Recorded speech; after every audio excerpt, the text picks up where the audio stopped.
Hey, this is Evan Marquette's dating coach for smart, strong, successful women and your personal trainer for love. Welcome back to the Love You podcast, where you can learn everything you need to know about dating, relationships, sex, and men from a man's point of view. I'm really excited to be here today. As you know, I don't do interviews that often. And so when I do, I expect you to pay very, very close attention. Before we introduce our guests, I just want to thank you for listening to the Love You podcast. We've been doing really well. The reviews have been wonderful. We've got over 500 right now. So if you haven't subscribed on Apple or Spotify, make sure you do so and leave us a kind word if you can.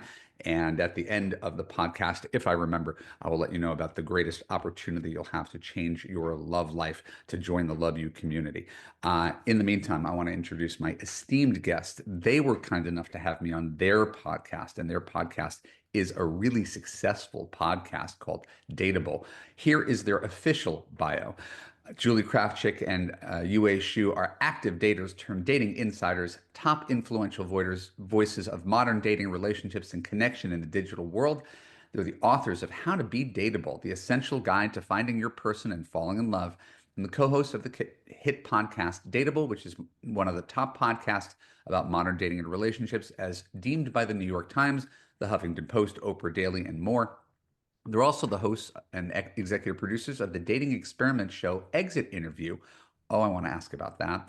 Please Julie, do. Julie brings her background in human-centered design and research, while Yue shares her experience as a dating coach. You can find them at dateablepodcast.com and at Datable Podcast. Guys, welcome to the Love You podcast. Oh, thanks for having us. We're I so excited to be here. I'm excited to have you because you're really kind to me on your show. It was a fun interview, It was and great. you have accomplished something really important. Not only have you created a hit podcast in a sea of a lot of people talking about dating and relationships, you guys have managed to stand out, but you parlayed that into a book and much, much more. So, why don't you tell us how your podcast led to the writing of this book? Oh, believe it or not, we've never been asked that question on a podcast. How how this whole book thing happened. So thank you for asking that. It was what was it? 2019? Is that no 2021? 2021. No, Yep. what 2021? Getting all my dates mixed up. We received an email from our now editor, um, and she said, "I am a listener of the podcast. I'm also in your Facebook group, and I think that there is a book in both of you, and I think we should explore the options of writing a book." And at the time, she still is with Simon Element, which is an imprint of Simon and Schuster. And when we got this email, I think my first reaction was, "Is this a scam? Like, do we have to pay for this?" That's too good to be true. So I remember texting Julie, like, "Do you think this is real?" And then it ended up being real, obviously. You guys have a background in writing, or was this a challenge? It was definitely a challenge. I think, like, obviously, we had 10 years worth of podcast content. We Mhm. had both been, starting to tie it all together. So I think the book was a really great opportunity to get your thoughts together, right? To like see the larger picture. Cause like we've talked to, thousands of modern daters, world-renowned experts like yourself. And it was like tying it all together to see those themes of like, I mean, you hear this, I'm sure, all the time, Evan. Like, people are always like, dating is harder than ever before. It's so painful. It's so miserable out there. And we're just like, this, it doesn't need to be this way. And like, we actually have, had the opposite feeling. And people always ask us, like, when they meet us, they're like, yeah, dating is the worst, right? And we're like, actually, we don't feel that way. And we're like, Mhm. what's the reason us and then other people have been having success and then the reason that others are feeling so down about it. So that was kind of like the overarching question we wanted to look at. Yeah, so that leads us to sort of the obvious question where how is it that folks like you, folks like me, can find the silver lining in the dark cloud? Why do you think that there is a love crisis? And are people assessing it accurately? Is it partially true but not totally true? Because you can't tell, you can't sit here and tell someone, you know, your feelings are completely wrong, right? Like you have to validate their experience somehow because what they're going through is real. The Mhm. dating apps, texting, perceived quality of men. Why the crisis, and how do you find the positive in it? I think it's multidimensional. On one end, we have too many tools to choose from. And all these tools were built for us to create more efficiencies, to increase our networks. But at the same time, people are like, which app should I go on? Which coach should I choose? Which podcast should I listen to? It's just so much information. And this, like being inundated with so much information, makes people not want to take action. There's a lot of inaction. And that's what we're looking at with the impending love crisis. I mean, according to Pew Research, 50% of single Americans are giving up on dating. They're not even on the apps, they're not even looking. That's a huge number. And it just shows it's not so much like, I don't think people don't believe in love. I think people just are think there's just too much going on. They're confused about which direction to go. So then therefore there is no action at all. And what a sad world that would be if that number keeps increasing. People are tapping out of finding love.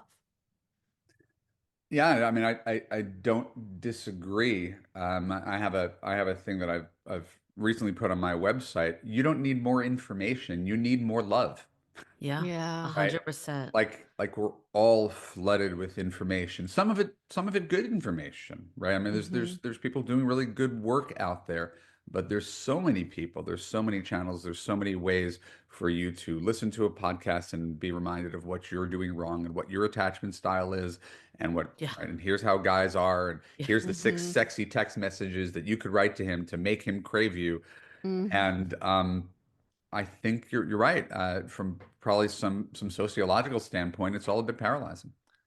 I think this should help validate your audience, though, is that the book is called How to Be Dateable, but we're not actually teaching you hacks of like, things that you need to change about yourself and all of that. We inherently believe that everyone is dateable already. It's just modern dating that's getting in our way Right. and the way it's built today. And I mean, I think one thing that's really interesting about dating in today's culture is very public. Like we have terms like ghosting and all this stuff like normalizing just bad behavior. And a lot of people think like, well, that's how dating works. Like we had this example of a friend of ours that she was like, in every other part of my life, I'm making the plan, confirming things. I wanted to see people, but in dating, I find myself ghosting people and pulling back because that's what other people do. And I'm kind of going like go dropping down and like rising to the lowest common denominator because that's how dating works. And we're like, that is actually like so terrible when you think about it. Like, why should you pull back yourself to like be at the same lower level as other people? Yeah, And no, I'm glad you say that. I always tell people you should leave people in a better place than you found them. Mm. yes. There's not much of a downside to giving someone a positive experience, even if you never see each other Yeah. again. I think for women, maybe the downside is he tries to kiss you at the end of the night or something like that. So you don't want to show too much interest. But I really like just the positive energy vibe of dating that one Yeah. can bring to make every Yeah. experience worthwhile. It sounds like that's what you guys preach too. Yeah, and Definitely. every interaction builds and compounds into these bigger interactions or connections. So even if you don't sense a romantic connection with someone immediately, or you think there's just a friend vibe or whatever, every interaction counts. And that's what we try to really talk about in the book is we've now gone so binary with our connections. It's either we're single and we don't talk to anybody, or we're dating someone that's the only person we talk to when we're in love. But there's all this in between interactions, the micro connections we get to have Yeah. with people that are so unique to us as humans that we don't even use or experience anymore.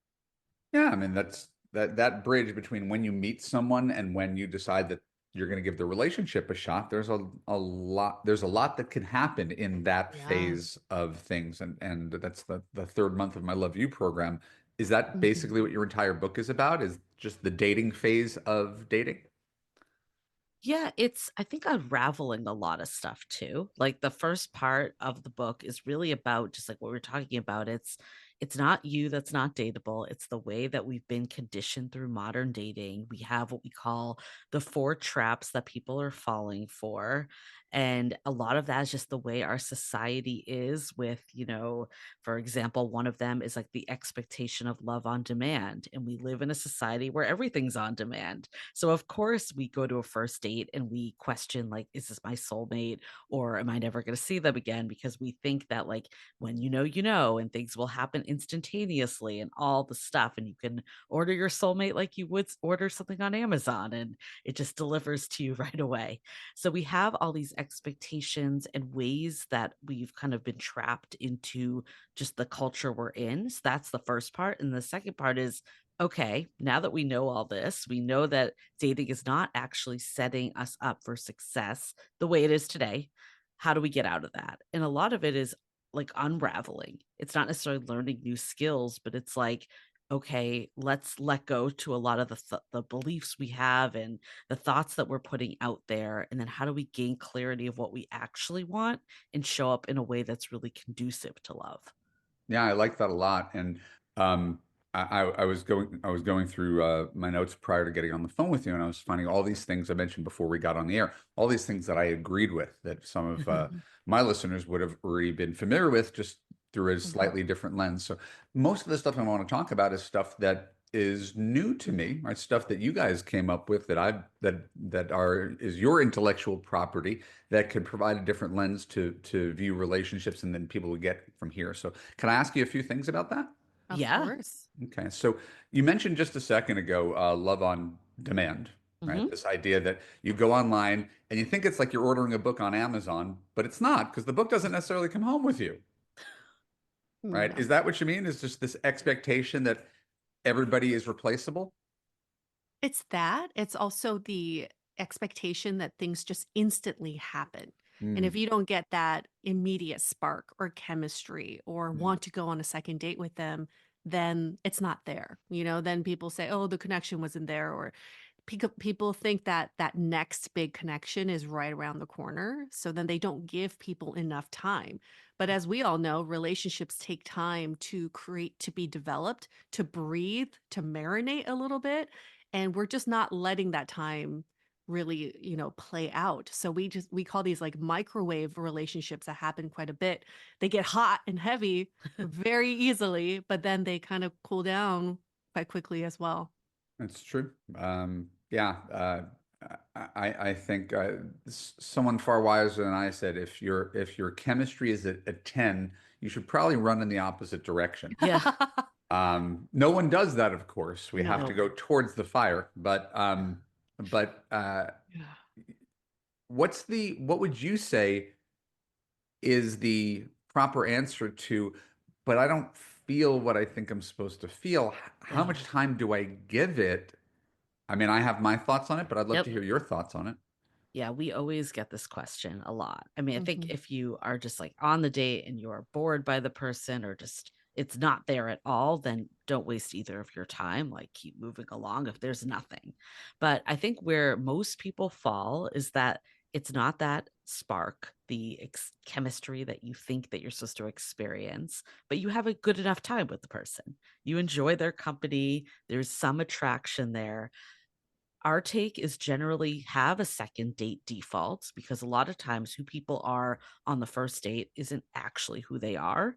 So go on that second date no matter what. And then after that, see if it builds. It doesn't need to be like 0 to 100 on date three, but do you feel a little more comfortable? Do you feel a little more attracted? Because we've heard from a lot of people too that sometimes they actually end up feeling attracted when they feel comfortable, like, they Mhm. think Mhm. it's all on the other person, but a lot of times it's just the connection that's made together. So I think it's chase the curiosity, not the chemistry.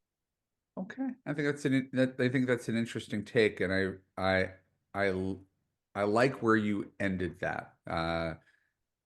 Yeah, not that you need my validation, but I'm processing We do need everything. your validation. No, but I'm processing like it's like all right, like Yeah. it's not the exact same thing I say, but that's okay. Yeah, what That's would be great. your take on it? No, Yeah. that's why we're here. Yeah. What's your take? My take is that you shouldn't have to talk yourself to go in on a date. So we might be saying the same thing in a different Mm, language, but a lot of women, because they don't trust their judgment, they're like, he's nice. People tell me I'm too picky. I'll go out with him. I don't really want to go out with him, but I'll go out with him. And sure enough, hmm that date's a bad date. And she's like, I'm really wasting my time. Or, he seems great on, he seems great on paper. I don't want you to get into the shoulds. Yeah. And hmm I call it like a 6 in comfort, fun, and attraction. If it's hmm positive scores, keep on exploring it. But if it's negative, if it's below that, you shouldn't have to talk yourself into even a second date. But Yeah. I don't want to blatantly Well, contradict your stuff. That's my nuanced take on what you said. I think there's actually a key difference that I'm hearing. I think if that is the mindset that you're going in, that you're like, I really don't want to go on this, you shouldn't go on the date because it's going Yeah. to be set up for failure. But if you can get into that mindset of curiosity, Yeah, understanding again the limitations of dating, I think that's a sure. big piece of what we really preach is like what we've learned is like we'll see people, like, for instance, on dating apps be like, I don't know if I could like end up with this person. It's like, Sure. how are you realistically going to know from a photo that half the time they don't look anything like this photo and like the energy isn't there? So if you can shift the way you're approaching it, that's when I think you can chase the curiosity. But if you're in a place of, yeah, I'm really forcing myself to go on this date, like you're not going to be happy when you show up. So you might as well not go. Yeah, that's Yeah. why I figured we were largely saying the same thing, slightly different. I think I've always tried to. I try really hard to validate people's feelings, right? hmm And I've found if you're coaching people and you tell them you have to go out with someone you don't want to go, like that's what they hear, and it Yeah. Yeah. feels really icky to them. So you should go on a second date with everybody, like even if that's not literally what you're saying, if people hear that, they're gonna be like, oh, she doesn't understand me. Yeah. Right. And I appreciate that. I think we want to validate everybody's feelings. And you're right. A lot of times we question our decisions. Am Mhm. I making the right decision? Is this the right person for me? But we have a chapter called Showing Up, and how you show up to a date. Your date actually starts before your date starts. I like Yeah. your that. your date starts when you start getting the mindset of the date. And if you're already in the mindset of negativity, this is not the right person, or I'm forcing myself to go on this date, I really didn't want to. No matter how this person shows up, you've already shown up as the this date is going to fail, right? Yeah, So then why even bother to go on that date? That actually has nothing to do with the other person. Right. It's you. You've already determined the outcome of that date. So in the chapter of showing up, we do like this pre-date mantra. Like, let's do a checklist. Are you feeling good about these certain areas? Do you need some buffer time before you go on a date? Do you need some time to like meditate or recharge yourself? And if you still find yourself in a deficit of feelings and emotions, don't go on the date. Right. People would much rather you cancel a date because you don't want to go on it than show up for a date unwillingly. yeah, good. I'm taken by your terminology, so I want to make sure we don't exit without talking about all these things. You talk about the settling paradox. Mhm. Um, right there, it just it makes me burn to learn more. What is the settling paradox? Yeah, I mean, I think this is another byproduct of the world that we're in today, that people are so afraid of settling. I'm sure you hear this all the time from your clients. It's like the thing that no one wants, especially if you've been single for a while. You don't want to have the person that you perceive as less than, like you don't want to just have anyone be your partner and boyfriend. But we're finding that people are swinging the opposite way, that they have this list and they don't want to settle, yet they're settling for poor dating behavior and Mm, situationships and unfulfilling relationships. And I think it goes back to like what we were talking about earlier. It's like, of course, we want to validate people and hear them out and hear what they want in a partner. But at some point, too, you have to see where maybe society and just other influences are actually not actually what you want. Like it's just getting in your way instead of, it's a need of yours. yeah, people settle on the wrong things. Yeah. We don't think we're settling because he's, he's tall and he's Yep. funny and he's successful, but they're settling in that they're not happy in the relationship, and probably that's the ultimate form of settling. So I think using that language, you are indeed settling. You just don't think you're settling because he comes wrapped in a package that you find appealing. Well, here's a funny story. Not so funny in hindsight, but I had a friend who had gone on a third date with this guy, and he was very good about progressing the dates and also asking her out, and he was just really kind and respectful. And after the third date I met up with her, and she's like, I just don't know, he's just so short. She couldn't get over the fact that he was shorter than guys that she normally dated. And she's like, I don't know if I should go on a fourth date, I just feel like it's not there. And then that night while we were out, she kept texting someone. And I'm like, who are you texting?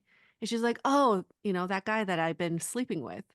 And I'm like, wait, the guy that won't actually take you out on a date? You're texting Let him? me guess, 6'5" finance. Yeah. 6'5" unemployed, Ah, but But used to still work in 6'5", yeah. used to work in finance. So she yeah. liked his former resume, and she's like, "Yeah, I just feel like I just want to have a fun time tonight." And I'm like, "Do you not see that you gave up someone who really respects you and wants to grow something with you for someone who's blatantly said, I don't want anything to do with you?" But isn't that one of the real paradoxes of dating? And it's not Yeah. modern dating. It's that what we're attracted to and what's good for us don't always fully overlap, if Oh, at all. Agree. But I think this is what we were talking about earlier of like the chasing curiosity when you should go on another date Mhm. is, yeah, again, if this person is, you are not attracted at all and you are having a miserable time, don't keep going on dates with them. But in this case, like the person grew over time because you were able to see like other ways that you were settling. And if there's something there, you can keep kind of honing in on that. So how do we explain what and again this terminology just makes me laugh. What's relationship chicken? This is a term from your book. look, Let me guess. Yeah, It's please where do. two people are afraid to put themselves on the line and make themselves vulnerable for a relationship. So they both sort of circle each other and nothing happens. You nailed it. and at the same time say that they want a relationship. Right. We see this all the time of like, I don't want to be the one to DTR first or define the relationship or even the withholding texts and stuff, or the person that like actually really wants someone to be their boyfriend, but then they're dating 20 other people just to like hedge their bets. It's all behaviors that are counter to connection at the end of the day. Yes. Yes, and at least I guess I'm constitutionally incapable of not throwing in my 2 cents. Please Please do. do. No, no, I'm saying because I think emotionally you're correct. Like this is a Mhm. thing that goes on, and she's trying to be the cool girl or something like that, and it's not really serving her. She's not the cool girl. She really wants a boyfriend. She doesn't want to have sex with a guy who's actively looking for someone online. That's a very Mhm. reasonable stance. Yep. Um, I think probably the only addendum I have to that is that I don't think it's a great idea for anybody to commit to someone before he has intimated that he wants to commit, right? She's Oh, yeah. basically, you're a free agent Yes. until this guy's made boyfriend overtures. You should keep dating other people, um, as opposed to putting all your eggs in one basket when he is not. That's the only caveat I would say. Yep. It's a good point because you think about everything as going directionally. You're not arriving, you're going towards that direction. Yes. So, playing relationship chicken, you're actually going in opposite direction. Yeah. Both people are actively getting away from each other. But if we want to see if this relationship could work, or you could be in an exclusive monogamous relationship with each other, you go towards each other. And I'll give you an example. I'm going to share another story, but this one involves me. I was dating someone that I really, really liked, but we had only been dating for a little bit over a month. And this was right around Valentine's Day. He said, "Oh, Yue, I really want to take you out for dinner next week. Would you want to do the 13th, 14th, or 15th?" Okay, this is his signal of saying we could be together on Valentine's Day and maybe see where things go, but I'm also giving you an out. And what did I do? I chose the 13th. I was like, "Oh, the 13th. Because I'm busy on the 14th." This is such a prime example of relationship chicken. It's both people being like, maybe, but no. Like we could have gone towards each other, but in that moment, I actually chose to go away from him. I have a question. Again, this is off script. All this makes me wonder. I always tell people to be authentic. If he Yep. calls, call him back. If he texts, text him back. No games. The right guy will appreciate that. He's making an Yeah. effort, and he doesn't want you to wait 48 hours to reply to him. That, I mean, like you could think that makes you more desirable, but I think it just really slows down the process and goes against what you're looking for. On the other hand, is it possible that the modern dater is afraid of that normal escalation process, the kind of letting go of the games and Yeah. making yourself vulnerable early on in a relationship? Is it possible that my advice is wrong or dated, or for people over 50 and not under 50? Yeah, I mean, I'll give you my take. I'm curious UA's after, but I don't think the advice is dated first Mm-mm. and foremost. Like I think that actually is a big piece that we're also championing to like be your authentic self. I think a lot of it's lost though in today's world. I think where it's not even necessarily that people are playing a game because they like want to, it's that they think that's what they're supposed to do. You're getting all this advice like on TikTok for instance of very hard and fast rules. And I'll speak actually even for someone that was dating in a different generation. But when I first started dating, I was confused. I didn't know what to do because I felt like I was a later bloomer. So I turned to the rules. I turned to Why Men Love Bitches, Sure. those terrible books. But I went there because I needed a blueprint. And I think that's what's happening even in today's daters is they're like, well, rules and games, like don't text back after for 3 days. It helps me at least know what to do. I don't think it's coming from a place of like, this isn't necessarily what I want. I think a lot of times it actually feels inauthentic to do these games, but that's Well, why it, where it it's coming definitely from. does. The question is it healthy? I mean, two separate questions. Is it healthy? Does it work?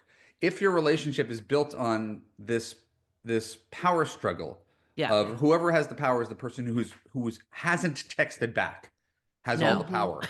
I think Hmm. no and no. It is not healthy and no, it does not work. Right, No. but this people are still Yes. doing this. This is still a thing, right? You don't want to be the needy one. Yep. Um, Yeah.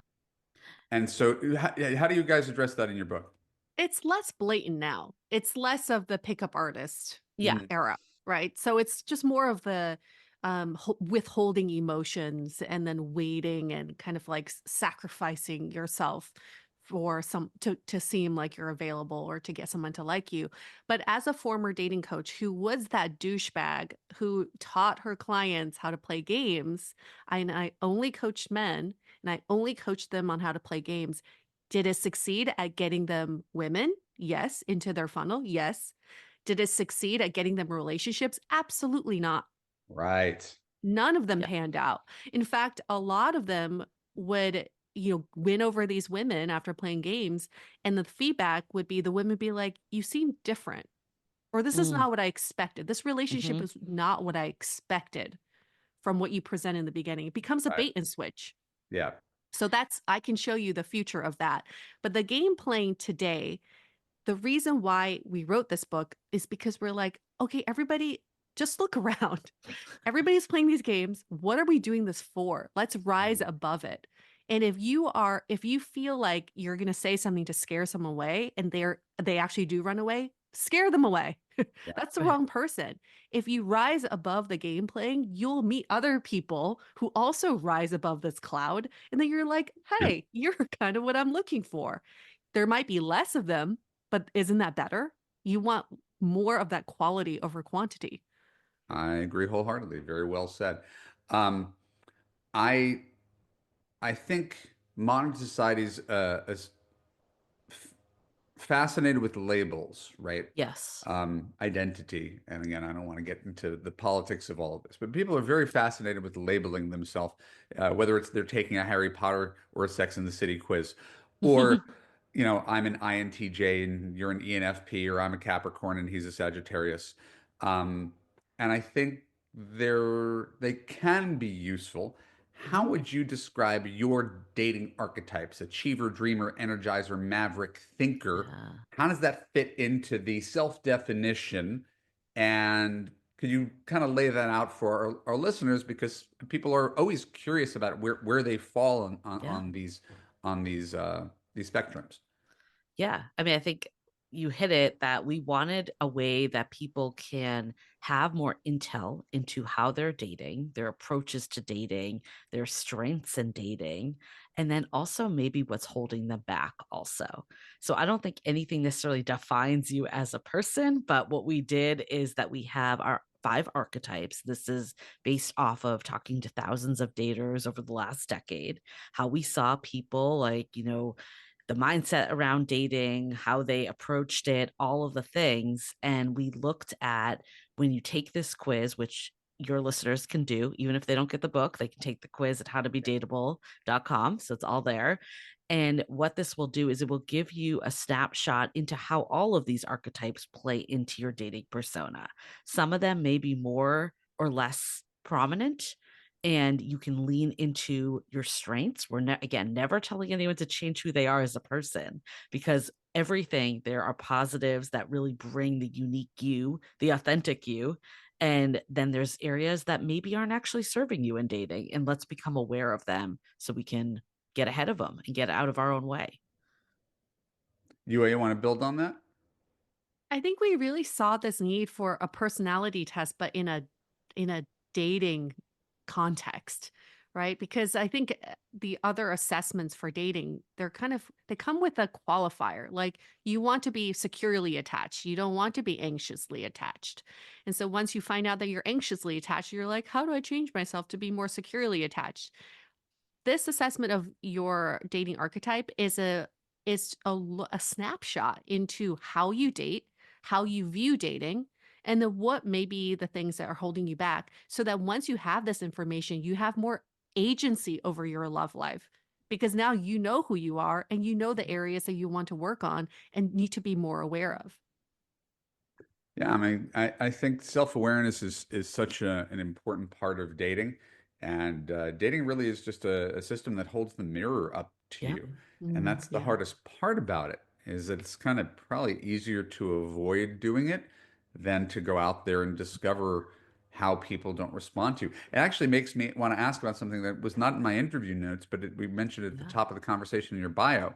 What is the exit interview? Because there's an exit interview that was Yes. pioneered by Rachel Greenwald in her book Have Him at Hello, and Mhm. I talk about it in my Love You course. Right, Mhm. ask a guy why he didn't want to see you. That's the best way to get feedback. If you had Yeah. a connection with him, let a week go by, make it clear that he's not going to you already know he's not going to call you, so you can reach out to him and be like, hey, I had a really great time Yeah. with you, had a great connection, what happened here, anything I could learn, not asking you to ask me out again, just thanks. Yeah. Is that your exit interview? Very similar. I think the difference, so this was on a podcast that we did with Yeah. and we had people, give a list of at least 5 people, because in qualitative research you kind of need at least that basis to start to see patterns. So they would give people that they either went on dates with, or they had a relationship with, or a situationship with, or maybe hooked up and it never went further, or even Mm, maybe a friend that had some sure. line of sight. And what we would do is listen to the interviews by all of I guess who they called in to help them, and look at like what are the key patterns that arose, because I think it's really great to get feedback, and it's something that we don't get. It's Yeah. hard to ask yourself dates. Like it's definitely hard. I think all power to you if you're willing to do it, but it's hard. And also like them being honest is also difficult. So if someone like a third party comes in and asks, you might have a better shot of honesty. But also I think too, like one person, even if you're not their cup of tea, that's okay. We always say like you're never going to be everyone's cup of tea. I think though what is interesting about it is, are there things that you're doing that you're not even realizing that aren't like Mm. who you are? Like for instance, we don't care if like we had someone that was like, I'm not attracted to the person. Who cares? Like that's not really important. Like you're not going to be everyone's person. But if you Okay, I'll give an example of one we had. We had one that the person had every single person we interviewed. They basically said it felt like we were in a lineup. Like this person was interviewing us to be their boyfriend. Right. And she had no idea she was giving off that Mhm. vibe. Like she knew that she was a little type A. She knew that it came through in work, but she didn't realize that like that was coming off on dates. And she thought they were connecting and growing their relationship. But when she was like peppering them with questions, it was pulling them away. So Mhm. it wasn't like we're like, stop asking questions, but how do you do this in a way that's inviting connection and not making someone feel like they're interviewing for a job application? Got it. Okay. Um, I I make it clear from my work, tell women you're not you're you can't have an agenda. You can't show Yeah. up and interview him for No. the part of husband. You actually have to put that aside and treat him like he's a stranger sitting next to you on an airplane. Like it's Yeah. just a Yeah. conversation, Yep. right? You never worry about what the guy in 22B is thinking, whether he's your future Mhm. husband. It's business or pleasure. What book are you reading? Right? It's just much more organic. And it's hard because for most people, dating is a big deal. We treat it so Yeah. differently than every other interaction, and it doesn't have to be. Yeah. Something we talk about in the book too is we need to allow some magic to happen. And that's Yeah. kind of lost in dating. We have all these ways of structures of dating and like how we should look at someone, evaluate someone. But just like your example, Evan, when you're seated next to someone on an airplane, there's a level of fate and magic that put you two there. So Yeah, if you treat dates in the same way, there is something like a bigger force out there that put us in this room together for this moment. Let's just kind of allow for that magic to I don't know, to take over us. I like it. I like it. Now, you say in your book, people don't actually need to be good at dating. Mm.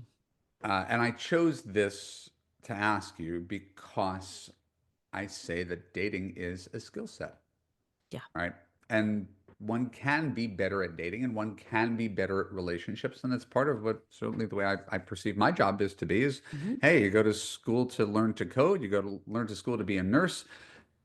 There are better practices, part of which we're outlining. So how is it that you guys can say you don't need to be good at dating when your whole thing is giving dating advice?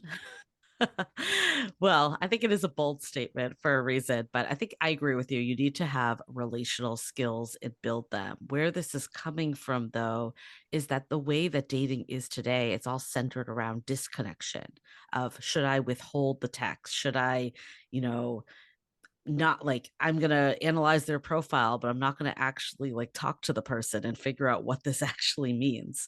So it's throwing out those type of skills, the dating skills that don't actually lead to a connection, that aren't helping us in any way move forward. So we're not telling people to stop dating. We're not telling people to stop building skills that connect with another human being. It's really about throwing out what's not authentic, and also this feeling of like, this is how dating works. I think we're trying to say, like, you find your path, you do what feels good and authentic to you. Like Yue was saying, scare away the wrong people. Like it doesn't matter.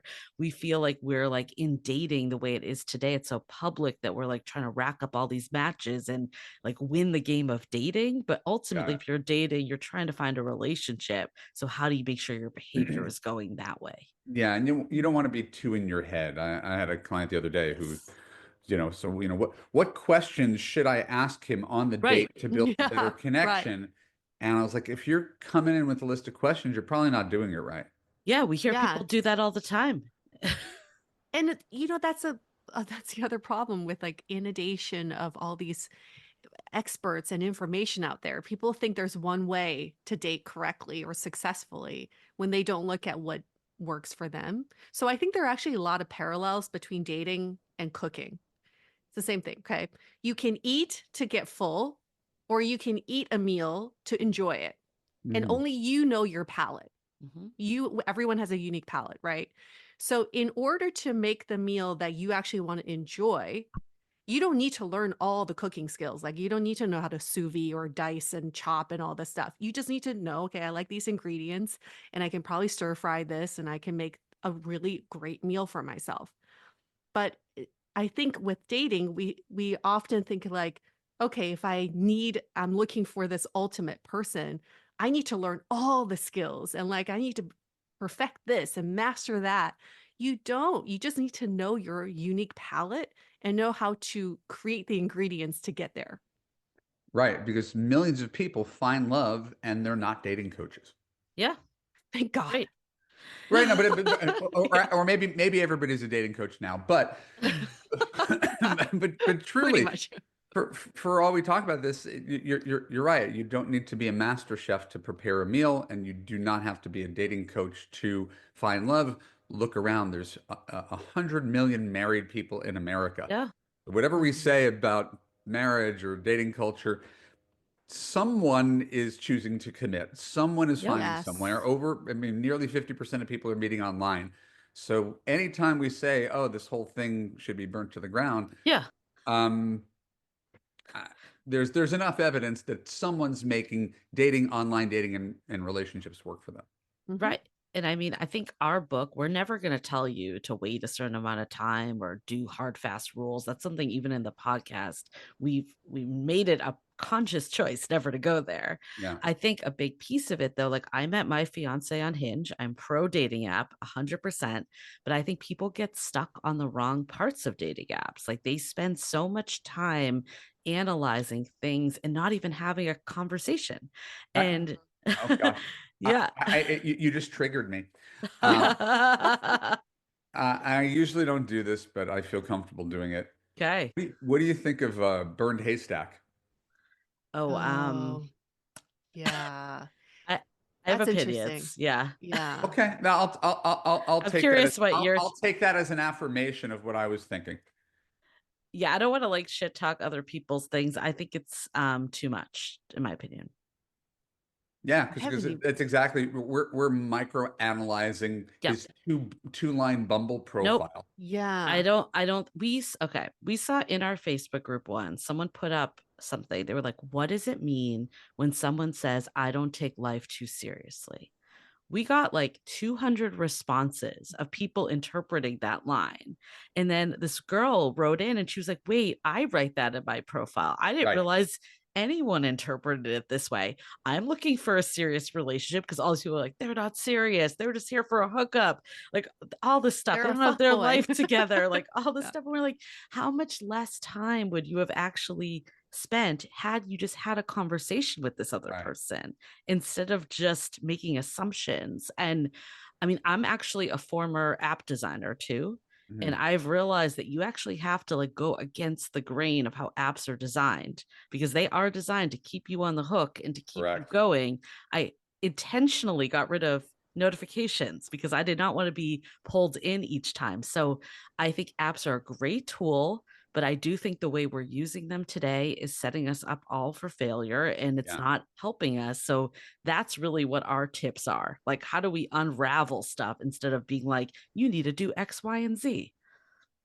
So given our reliance on apps, Yeah. why is dating not a numbers game?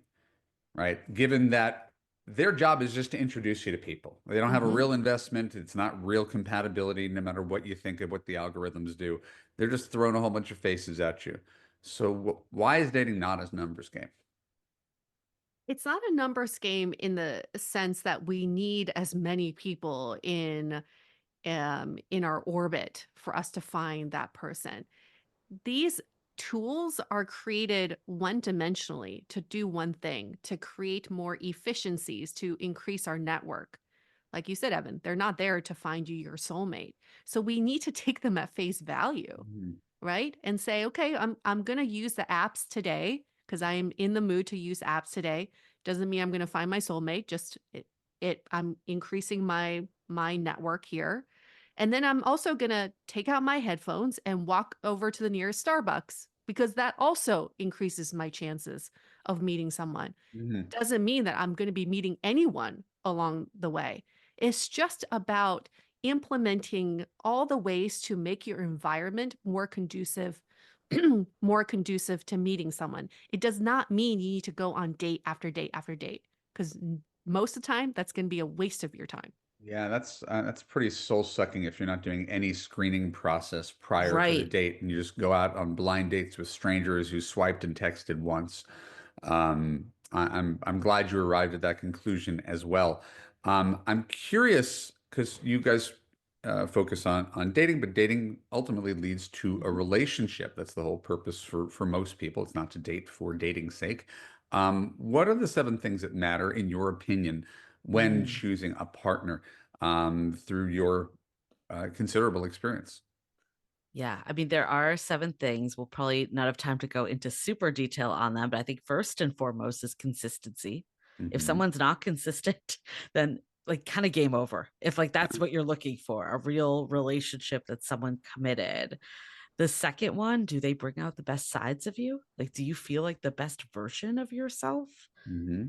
Third is there sexual compatibility? And like, do you feel the chemistry to some degree? Like, I think it doesn't need to be on day one, but we don't want you to be with someone that you're not attracted to. Like, I think Sure. for most relationships, of course, there are asexual ones, but for most, that is the difference between a partner and a friend, right? So Mhm. we should Yeah. lean into that. So what are we at? 4?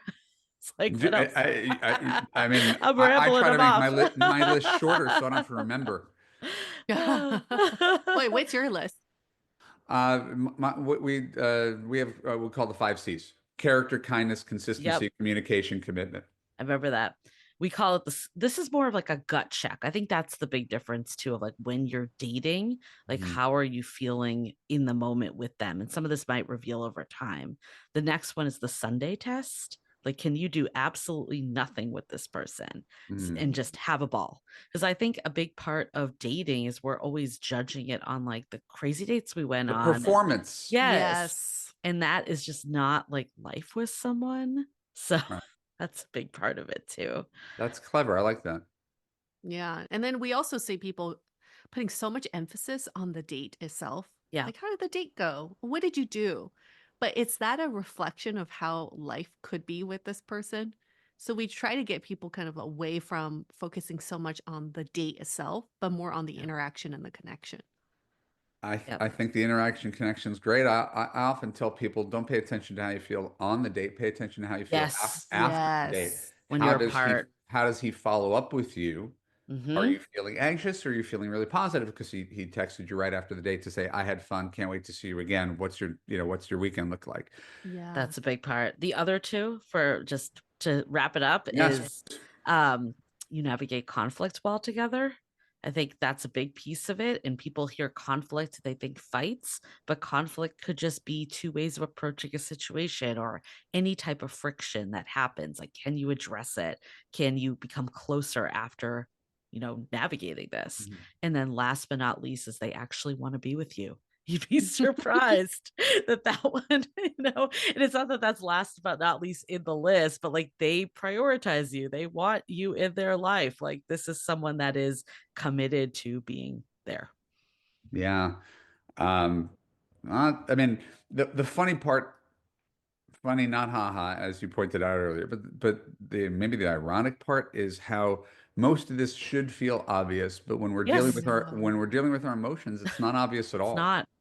And I think, yeah, we have it in our chapter around investing appropriately because the idea is like, you might not know this all on day one. You might not know how you navigate conflict with someone. But if you're dating, you can see how this stuff shows up.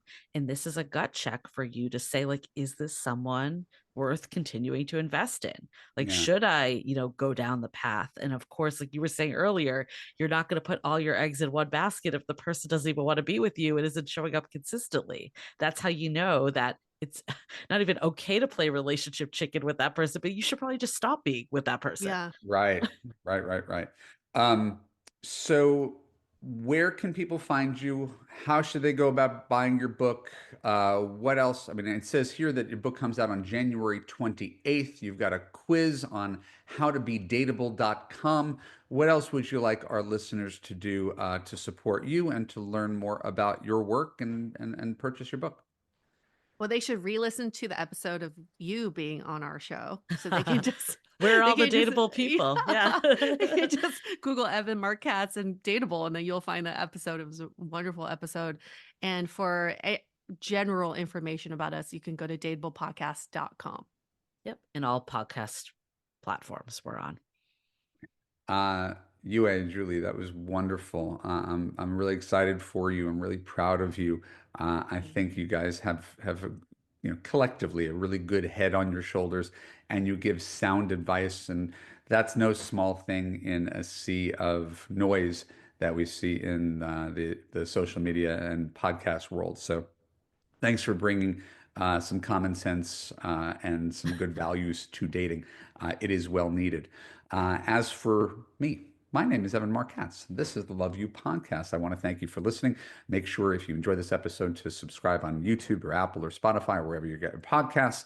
And if you are serious about finding a long-term relationship, I would recommend you go to my website, go to evanmarkkatz.com/quiz, put in your name and email address. I'm going to ask you, not tell you, very specifically, because I'm blanking on what I was going to tell you, very specifically, how you're wasting time on the wrong men.